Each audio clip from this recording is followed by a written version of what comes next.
O'g'lingiz rosa xursand bo'lsa kerak, adasi. Shunda telefon bo'ladi-yu, xursand bo'lmaydimi? Assalomu alaykum Va alijon. alaykum assalom. O'g'lim, tug'ilgan kuning bilan. iPhone 3 mi? Hozir hamma iPhone tutadi. Yana ishlatilgan ekan. Adasi. Bitta narsaga hayronman. Hech narsasiz o'sgan avlod hamma narsasi bor avlodni katta qilyapti, to'g'rimi? Lekin bularning na shukurni biladi, na rahmatni. Men bolaligimda bitta koptokka erishish uchun yillab do'konda unga termulib turardim. Chunki menga koptok olib bering deb adamga aytolmasdim.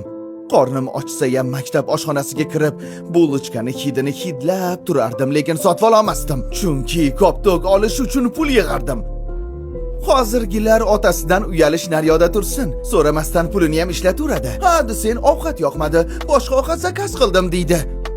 Bizni qovurilgan piyoz yeb, ariqdan suv ichganmiz, o'lmaganmiz. Hozirgilar boshqacha. Ularga baqirish mumkin emas, urishish mumkin emas, birorta ish buyurish mumkin emas.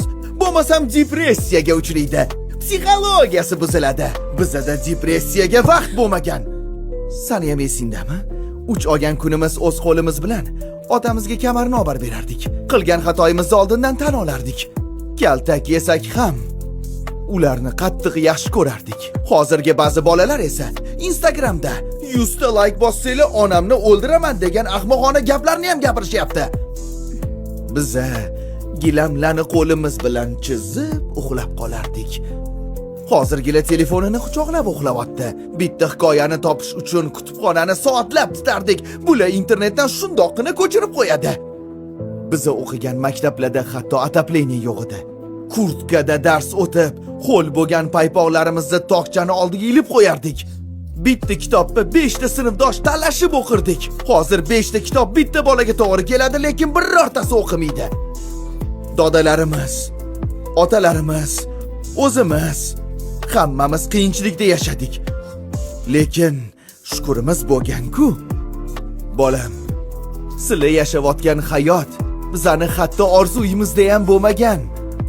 Sizlar uchun biza ham, davram, davlatam hamma narsa berdi. Yana nima qilib beraylik? Kechiring adajon.